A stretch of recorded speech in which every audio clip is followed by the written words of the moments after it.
सारा ग्रीष्म ऋतुभरि हावामा अनिश्चयता मडारिरहेको थियो। इभानले आफूलाई अर्कै इकाइमा पठाइन्छ भन्ने हल्ला सुनेको थियो। मालसिनले ऊबाट मुक्त हुने निर्णय गरिसकेको छ भन्ने उसलाई थाहा थियो। तर समुद्र तटीय वसन्तको सुवासनाले ग्रीष्म हुँदै शरदको गौरवमय दिनहरूलाई निम्त्याइसक्दा पनि ऊ अझै ग्रीष्ममा नै रहेको थियो। अनि सोच्नेसम्म फुर्सद नहुने वास्तवमा ऊ दिन र रातका ग्रीष्महरूलाई छिचोल्दै अघि बढिरहेको थियो। उसले हरेक कुरामा उत्कृष्ट हुने प्रयास गर्यो। राजनीतिक कक्षाहरूमा, लक्ष्य वेदना अभ्यासमा, शारीरिक व्यायाममा, यान्त्रिक शिक्षाहरूमा, गाडी हाँक्दाका क्षणहरूमा, रात्रि तालिमहरूमा अनि जमिनमा गरिने युद्धकालहरूमा। यी सबै परमेश्वरलाई महिमा ल्याउने अवसरहरू थिए। तर आज साँझपख सरुवा सम्बन्धी केही बढी कुरा सुनियो। अधिकृतहरूको खाना खाने हलको ढोकामा उभिरहेका सैनिकहरूको एक सानो जमघाटीमा उसको नाम उठाएको सुन्दा घरमा चिठी पठाउनको लागि कक्षा सुरु हुनु अघि ऊ हुलाकतर्फ दौड्दै गरेको थियो। मोसेफले के गरेको छ? भ्लादिमिर याकोभलेभिकले सोधिरहेको थियो। हाम्रो संविधानले हरेकलाई उसको विवेकको स्वतन्त्रताको प्रत्याभूत गरेको छ भन्ने कुरा के सत्य होइन? के विश्वासी हुनु नियमको विरुद्धमा जानु हो? कुन नियम भङ्ग गरेको कारण उसलाई बारम्बार केरकार गरिन्छ? अधिकृतले दिएको जवाफ अथवा सैन्य अधिकृतको छोटो प्रतिक्रिया भने उसले सुन्न सकेन। एक ठुलो जिउडालको उक्रेनी जमघाटको बीच भागको नजिकतिर गयो। किन उसलाई पठाइँदैछ? हाम्रो इकाइबाट सरुवा गरिनलाई उसले के गरेको छ? अधिकृतले फेरि जवाफ दिन थाल्यो। तर उसको जवाफ इभानले सुनेन किनकि ऊ हुलाकको गरौँ ढोका खोल्नलाई धकेलिरहेको थियो। टिकटको लागि पैसा गन्दा उसको हात थर्र कामिरहेको थियो। राजनीतिक नेताका निम्ति पूर्ण सोधपुछको क्रम सुरु गर्नलाई कुनै पनि घटना यथार्थ बहाना हुन्थ्यो।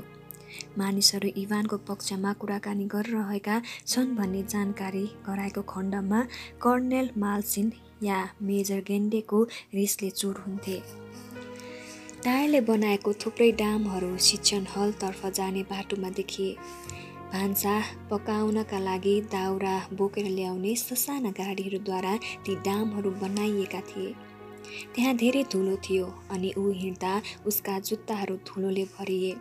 क्रिस्चियन भनेर स्वतन्त्रतापूर्वक जिउने अनि येशू ख्रीष्टको लागि साक्षी बन्ने लोग्ने मानिस र स्वास्नी मानिसहरू सारा संसारभरि नै थिए भनी उसले विचार गर्यो।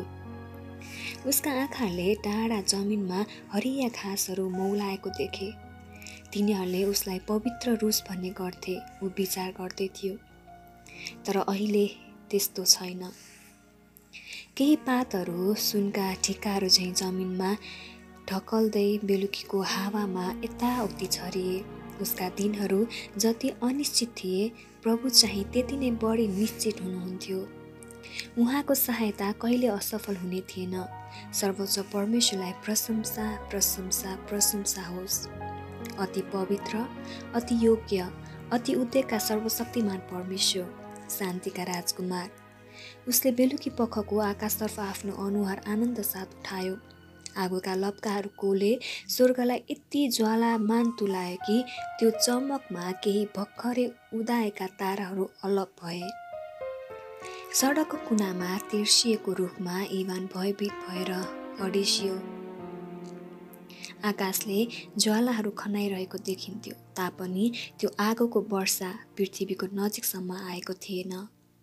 उसले आकाशमा एकटक लगाएर हेरिरहँदा न्यानोपन र सुमधुरपनका छालहरूले उसको डरलाई पखालिदिए। बिस्तारै ज्यालाहरूको बीचमा चिठीहरू देखा परे। त्यो दृश्य यति मनमोहक थियो कि इभान हेरेको हेरे भयो। त्यहाँ भित्रपट्टि एक प्रेरणा जागिरहेको थियो। पढ।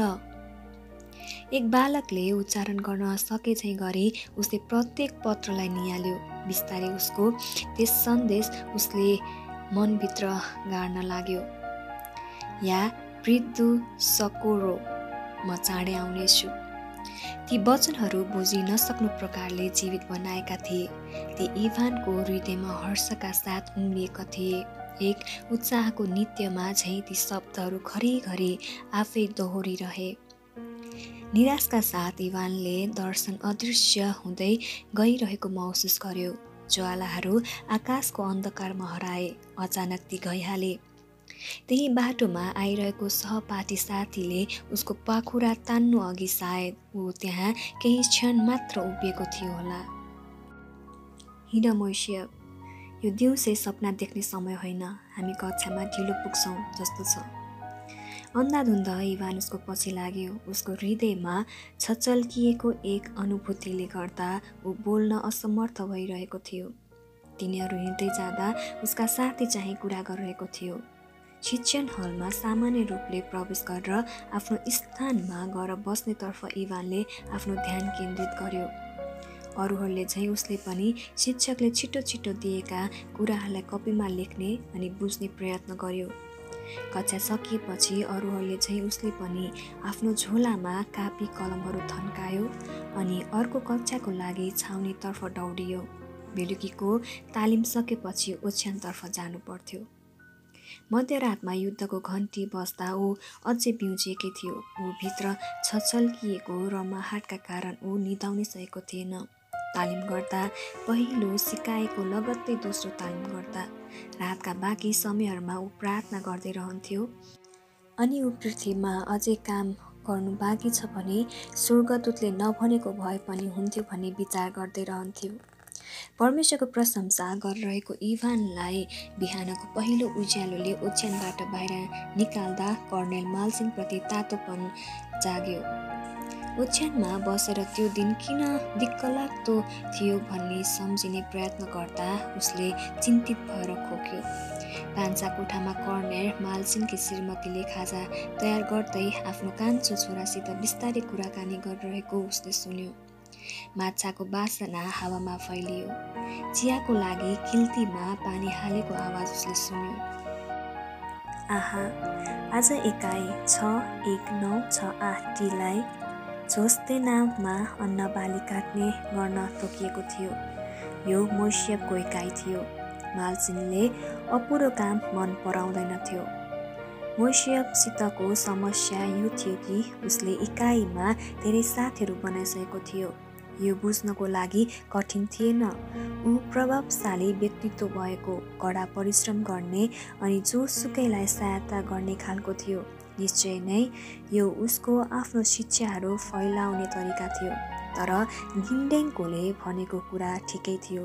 कानुनी रूपमा उसले कुनै गल्ती गरेको थिएन अनि ऊ आफैले सिकेको सम्पूर्ण ध्यान आकर्षित गर्न निकै चलाक पनि थियो। माल्सिनले आफ्नो चियाको कप तान्यो। उसकी श्रीमती गालिनाले उसलाई गम्भीर भावमा हेरिन्। ऊ अन्तमा भन्न लाग्यो, अन्न भित्राउनको लागि मोइसियपलाई उसको इकाइमा संलग्न हुन दिएर ठिक काम गरिएन। ऊ अपरिचित रहेको अर्कै इकाइमा मैले उसलाई सरुवा गरिदिनु पर्थ्यो। यसका लागि गोप्य रूपमा छिटै कदम चाल्न सकिने थियो। म केही पनि सोच्न सकिरहेको छैन। त्यस केटाको बारेमा यी सारा कुराहरू गरिएका छन्। तिनीहरूले वैज्ञानिक विवरणहरू दिएका छन् भने तपाईँ भन्नुहुन्छ। तर उसको बोली बीचमै रोकियो अनि ऊ बिहानको चम्किलो आकाशतर्फ हेर्न लागिन्। माल्सिनले तातो चिया एकैछिनमा स्वाट्ट पार्यो। लेना, तिमीले के भनिरहेकी छौ? तिमी सारा मानिसका लागि एक सोभियत शिक्षिका भएर पनि विज्ञानले हरेक कुराको वर्णन गर्न सक्छ भन्ने कुरामा शङ्का गर्छौ? यो त बडो अनौठो भयो। तिम्रो काम त मोक्स्कवाद लेबनानवादमा जवान विद्यार्थीहरूलाई शिक्षित तुल्याउनु हो। उसकी श्रीमती ऊ नजिकको टेबलमा अडिसिन्। उनको खैरो कपाल आधुनिक तरिकाले सजिएको थियो अनि केही कपाल उसको गालामाथि झर्यो। उसका नीला बाटुला आँखाहरू अचानक चञ्चल देखिए। भोलोदिया, मसित कठोर नहुनुहोस्। यो सबै वैज्ञानिक भौतिकवादको कुराले कहिलेकाहीँ तपाईँलाई दिक्क लाग्दैन? अवश्य लागेको हुनुपर्छ। श्रीमती बोलिरहँदा सुत्ने कोठामा लुगा लगाइरहेको छोरोलाई माल्सिनले छड्के नजरले हेर्यो। हाम्रो देशका केही उत्कृष्ट मानिसहरू कडा परिश्रमी, अत्यन्तै इमान्दार मोइसियपका ब्याप्टिस्टहरू हुन् भन्ने कुराले तपाईँलाई कहिले चिन्तित तुल्याएको छैन? तिमी जस्तो शिक्षा र ओहोदा पाएकी स्त्रीले कसरी यस्तो कुरा गर्न सक्छौ भने म छक्क परेको छु। श्रीमतीले गम्भीरतापूर्वक नलिएको देखेर मालसिन अचानक क्रोधित भयो। उसले चर्को स्वरमा छिटो छिटो भन्यो, परमेश्वर सम्बन्धी विचार प्राकृतिक घटनाक्रमलाई वर्णन गर्ने सोचाइबाट उत्पन्न भएको हो जुन अझै बुझ्न सकिएको छैन। खराब कुरा त यो छ कि अन्यायलाई कायम गर्न अनि निर्दयता र दुष्टतालाई थामी राख्न शताब्दीयौंदेखि हाम्रो देशको इतिहासमा प्रयोग गरिएको एक शब्द मात्र हो, परमेश्वर। यी कुराहरू तिमीले राम्रोसँग जान्दछौ। उसको क्रुद्ध जिब्रो दिनभरि बम्किरहने थियो। आफ्ना कागजपत्रहरू ब्रिफकेसमा हाल्दै श्रीमतीले टेबलमाथि राखिदिएको माछाको प्लेटलाई उसले वास्तै गरेन। यदि साम्यवादले पूर्ण रूपमा विजय पाउनु हो भने यो धर्मको क्यान्सरलाई हाम्रो समाजबाट काटेर फ्याँक्नै पर्छ। यदि कतिजनाहरू अझै विजय गरी नसकिएका धार्मिक विचारहरूले जडकिरहने हो भने हाम सबै नागरिकहरू कसरी 21औं शताब्दीमा अघि बढ्न सक्छन्? त्यसपछि नयाँ सोभियत मानव कहाँ हुन्छ? गालिना बोल्नु अघि अलि अड्किन्, तर भोलोदिया आध्यात्मिक जुक्तिहरूले धार्मिक शक्तिलाई वृद्ध गर्ने हुनाले धर्म विरुद्ध गरिने सङ्घर्षको लागि वैचारिक हतियारको रूपमा आवश्यकता पर्छ भने हामीले बताएको छ। जवान मोइसियपको लागि तपाईँले बाध्यात्मक जुक्तिहरूको सोचाइ राख्नुभएको छैन? एउटा सम्झनाले उनको अनुहार दुखित भयो। मालसिनको आवाजमा अधीरता थियो। मैले आफ्नो सौन्य र राजनीतिक जुक्तिहरूको निम्ति विद्यालयकी एक शिक्षिकालाई जवाफ दिनुपर्ने हुन्छ भने म तिम्रो कक्षामा 10 वर्षका विद्यार्थीहरूको पङ्क्तिमा संलग्न हुनेछु। यसपछि ऊ अलि शान्त भयो अनि ढोका बजार्ने विचार त्याग्यो। इभानको लागि बाली भित्राउने ठाउँमा हप्ताहरू पालहरूमा अनि उक्रेनको विशाल आकाशमुनि बस्दै ज्यादै चाँडो बिते। अरू धेरैहरू, खास गरी सहरहरूबाट आएका सिपाहीहरू बाली भित्राउने वाक्कलाग्दो काम र खुल्ला आकाश मुनिको बसाइबाट थकित भएका थिए। सामान्य बोलीचाली गर्ने र धुलो मैलो बोकेका हातहरू हुने सरकारी फार्मका कृषि सम्बन्धी कामदारहरू तिनीहरूको लागि कुनै मतलबका हुने थिएनन् अनि बेलुका चाहिँ पढ्दै अथवा चेस खेल्दै अनि यो कटनीको काम चाँडै सकियोस् भन्ने आशा गर्दै तिनीहरू पालभित्र थकित हुँदै हाय काट्थे। तर इभानको लागि चाहिँ यो घर जस्तै थियो। उसका बाबुआमाले काम गर्ने फार्म यति नै ठुलो चाहिँ थिएन, न त कटनीको काम एकै खालको नै थियो, तर उसको ढाडमा लागेको पारिलो घामको अनुभव, भुइँको बास्ना अनि खुल्ला आकाशमा यताउति बोलाइरहने आवाजहरूले गर्दा कतिपटक आफू कहाँ छु भन्ने कुरा ऊ बिर्सिन्थ्यो अनि आफ्ना दाजुभाइहरू वा आमा नजिकै काम गरिरहेको छन् भन्ने ठान्दै ऊ आफ्नो ढाड तन्क्याउँथ्यो। विश्राम र आत्मिकी ताजापनको लागि यो बडो राम्रो समय थियो, तर चाँडै बितिहाल्यो भने इभाले विचार गर्यो। आफ्नो अगाडि कुदिरहेका गाडीलाई इभानले हेर्यो। त्यसले ऊ चढेको गाडीलाई डोरीको सहायताले तानिरहेको थियो। अन्नपात र फिर्ता आइरहेका सिपाहीहरूले भरेका सैनिक गाडीहरूको ताती बेलुकी पख पहाडहरूलाई फन्को मार्दै क्रेसतर्फ अघि बढिरहेको थियो। अचानक इभानका मनोरम विचारहरू र शान्तमय वातावरण गाडी मुनिबाट आएको एक ठुलो आवाजले भङ्ग गरिदियो।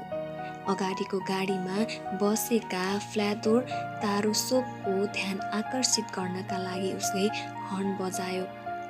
तिनीहरू पहाडको टुप्पातिर पुग्न लागेका थिए। फ्योदोरले सडकको एक कुनामा 2 सिट साइकल फ्याँक्यो अनि अलेक्सी क्रुपेन सँगसँगै हाम फाल्यो। चक्का घुम्ने ठाउँमा बिग्रेको होला, अलेक्सीले अनुमान गर्यो। होला भन्ठान्दै इभानले टाउको हलायो। डाँडामा बेलुकी पख चिसो निकै बढेको थियो। मलाई फ्ल्यासलाइट र मर्मत सामग्री देऊ, म यसलाई छुट्याइदिनेछु। आपतकालीन ब्रेक लगाउँछौ होइन त? टाढा कतै एउटा कुकुर भुकेको आवाज आइरहेको थियो। एउटा लाटो कोसेरो पनि करायो। आकाशमा कुनै ताराहरू थिएनन्। फ्योदोरले खुइय गर्दै आफ्नो घडीमा हेऱ्यो। रातको 10 बजिसकेछ। हामी अब सुत्न पाउने भएनौँ। फ्ल्यासलाइटको मधुरो उज्यालोमा भए पनि इभानले चक्का घुम्ने ठाउँमा नै बिग्रिएको ठान्यो। निकै प्रयासका बावजुद गाडीको मुन्तिर सानो ठाउँमा उसले आफ्नो शरीर छिराउन सक्यो। उसले सामग्रीहरू बिस्तारै छिरायो अनि जोडिएको ठाउँलाई खुस्काइदियो। तत्कालै गाडी उचालिएको हुनाले अलेक्सीले आपतकालीन ब्रेक लगाएको रहेनछ भने उसले थाहा पायो। गाडी अगाडितिर बढ्दै ऊ पनि तुरुन्तै गाडीतिर घिस्रिँदै त्यसको मुनिबाट बाहिर निस्किने प्रयत्न गर्यो। ऊ अत्तालिँदै चिच्यायो, गाडी घुमाऊ। पीडादायी कुरा यो थियो कि थप केही मिनेटसम्म इभानलाई सबै कुरा थाहा थियो। पछाडिको चक्काले उसको कुम र छातीलाई किचेको, फ्योदोरको अनुहारमा छाएको डर, डोरी बाँधिएको गाडीलाई घुमाउनका लागि अलेक्सीले बारम्बार प्रयास गर्दा इन्जिनबाट निस्केको आवाज। ट्रक मुनिको निष्पट अँध्यारोमा उसको नाक रबरको टायर र इन्धनको गन्धले भरियो। उसका आँखाको कुनामा उसले सडकको एकापट्टि लडिरहेका फ्ल्यासलाइटलाई देख्यो। उसको उज्यालो छिरेको सानो ठाउँमा किराहरू उड्न थाले। उसलाई सास फेर्न गाह्रो बनाउँदै छातीमा असहाय पीडा हुन थाल्यो। उसलाई पक्कासँग थाहा थियो कि एलेक्सीले गाडी घुमाउन सकेन। निश्चय नै चाँडै ऊ स्वर्गदूतसँग हुने थियो। हे येशू प्रभु। अलिकति हल्लाउन साथ इन्जिनबाट ठुलो आवाज आयो अनि 6 जोडी चक्काहरू उडे। इभानले आफूलाई गाडीबाट बाहिर निकाल्यो अनि सडकमा आफ्नो छतविच्छेद भएको पाखुरा र छाती लिएर पसारियो। जब उसले आफ्ना आँखाहरू उघार्यो, उसलाई असहाय पीडाले सताइरहेको पायो। उसको ओछ्यानको नजिक केही डाक्टरहरू आए। तिनीहरूको पछाडि एक सेतो पर्खाल र सेतो सुती कपडाको पर्दा लगाएको एक सानो झ्याल थियो। उसले बोल्ने कोसिस गर्यो, तर उसको मुख जरोले सुन्निएको थियो। डाक्टरहरूमध्ये एकजना उसको आँखाको भाव बुझेर उसकै नजिकै झुकिन्। तिनको आवाजमा दयाभाव थियो। इभान भासिलिएभिच, तिमीलाई सिम्फेरोपोलको सैनिक अस्पतालमा सारिएको छ। तिनले उसको पाखुरा मुनिबाट थर्मोमिटर निकाल्दा तिनको व्यक्त गरिएको कुरा यथावत नै रहिरह्यो। एक परिचालिकाले चिसो पानीमा उसको अनुहार धुन थालिन्। लुगाबाट उठेका बाफ उसको ओठसम्म पुगेको हुँदा त्यसलाई उसले मुखभित्र तान्ने प्रयास गर्यो। मुस्कुराउँदै तिनले पिउनका लागि उसलाई एउटा कप ल्याइन्। अलिकति हलचल गर्दा पनि असहाय पीडाले सताउँथ्यो। अलिकति गहिरो सास तान्न पनि कठिन प्रयास गर्नु पर्थ्यो। नर्सले उसको ओछ्यान नजिकैको एक सानो टेबलमा कप राख्दा उसका आँखाहरूले तिनका हातहरूलाई निहाले। उसका दाहिने हात ओढ्ने भन्दा बाहिरपट्टि परसम्म पसारिएको थियो। उसले त्यसलाई छक्क पर्दै हेऱ्यो। पुरै हत्केला, नाडी र पाखुराको केही भाग नढाकिएको कारणले उसले देख्न सक्थ्यो, जो कालो खैरो भएको थियो। यो उसको शरीरसँग जोडिएको छैन जस्तो देखिन्थ्यो। सुनिएका आँखाहरू अलिकति चलाउन पनि उसका लागि असम्भव थियो। देब्रे हात तन्काएर उसले दाहिने हातको नाडी र हत्केलाको माथिपट्टि छोयो। यो बरफ जस्तै चिसो थियो। उसको शरीरको बाँकी भाग चाहिँ निकै तातिएको थियो। नर्सले उसलाई केही उठेर बस्न लगाउँदा तिर्खा ज्यादै लागेको कारण उसले बढी पानीको चाहना गर्यो। उसले आफूलाई एक ठुलो कोठामा रहेको पायो। कतिपय बिरामीहरू ज्यादै शोषित देखिन्थे। तिनीहरू शिशहरू र ट्युबहरू अनि यन्त्रहरू जडान गरेको थियो। कति चाहिँ सुतिरहेका थिए। अरूहरू चाहिँ वृद्ध मानिसहरू चाहिँ ओछ्यानबाट उठेर कुर्सीमा बस्दा या पढ्दा होसियारीसँग बसेर स्वास्थ्य लाभ गरिरहेका थिए। थोरैले चाहिँ इभानलाई असहायपूर्ण तरिकाले हेरिरहेका थिए। नर्स आफ्ना सरसामानहरू बोकेर गइन्। इभानले आफ्ना आँखाहरू बन्द गर्यो र प्रार्थना गर्न सुरु गर्यो। बेलुकीको खाना खाने समयमा चिरफारका लागि भोलिपल्ट बिहानको समय निर्धारण गरेको कुरा इभानलाई बताउनको लागि एक चिकित्सक आए। अपरेसन गर्नका लागि एक विशेषज्ञलाई पठाएको थियो। उसका असाध्यै चिसो भएका दाहिने हात काटिनेवाला थियो।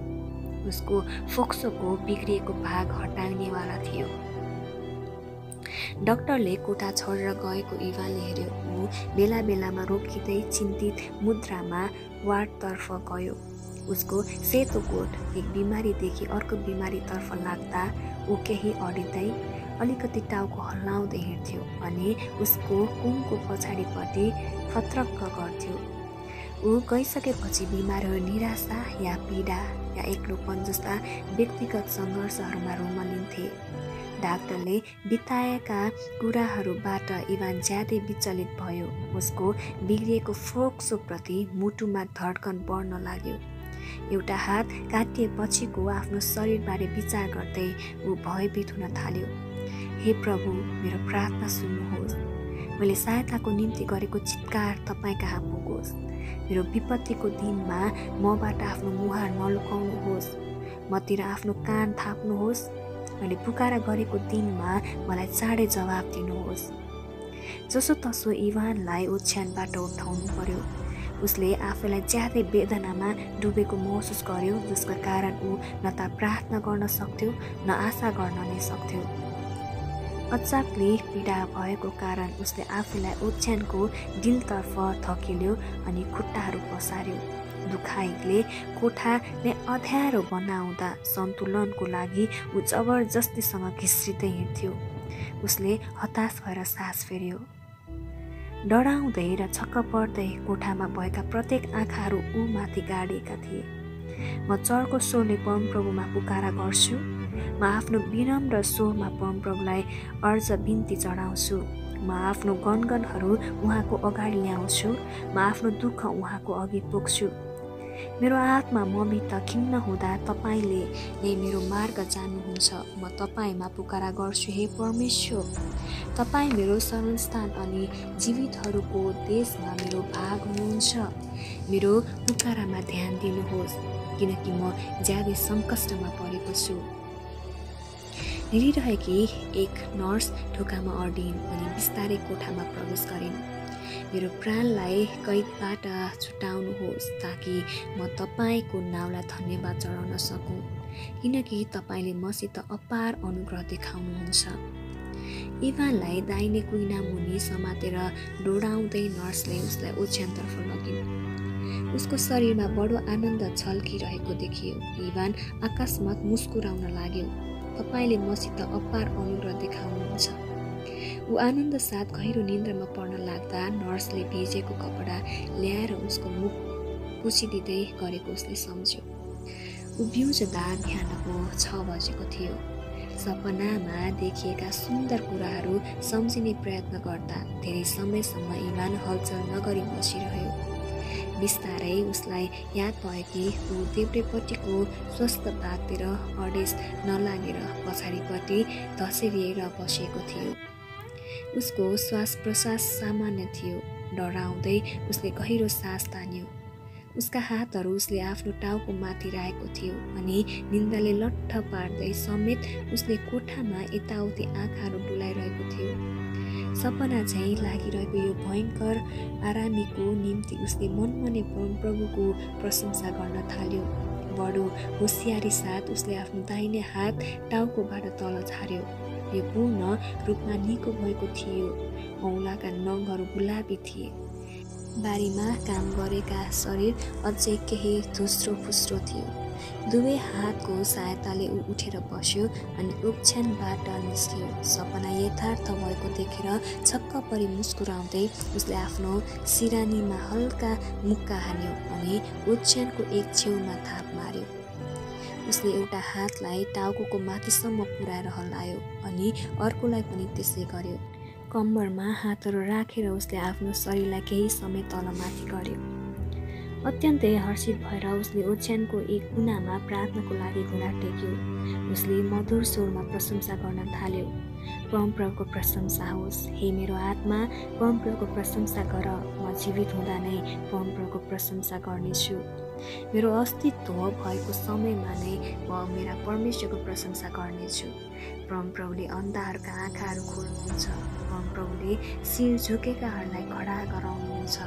परमप्रभुले धर्मीलाई प्रेम गर्नुहुन्छ। परमप्रभुको प्रशंसा होस्। ऊ नजिकैको अर्को ओछ्यानको बिरामी पीडाले कराउन थाल्यो। कोठाको अर्को कुनामा रहेको एक बिरामी बडो मुस्किलले पानीको कप तान्न खोजिरहेको थियो। दिउँसोको उज्यालो निलो आकाशबाट झ्यालमा प्रवेश गरिरहेको थियो। सपनाको जीवन्तताले इवानलाई प्रसन्न तुल्यायो। निन्द्राले हाय काट्दै ऊ ओछ्यानतर्फ घोस्रियो। आफू मिठो निन्द्रामा मस्त भएको कल्पनामा उठ्यो।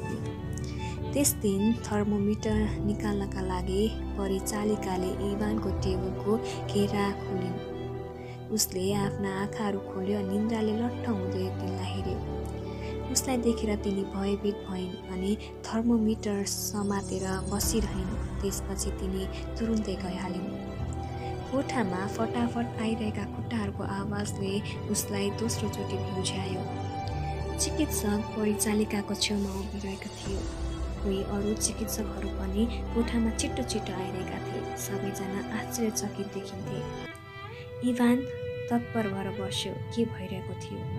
अचानक एक महिमा उमाथि मडारियो। ऊ उठेर बसेको थियो।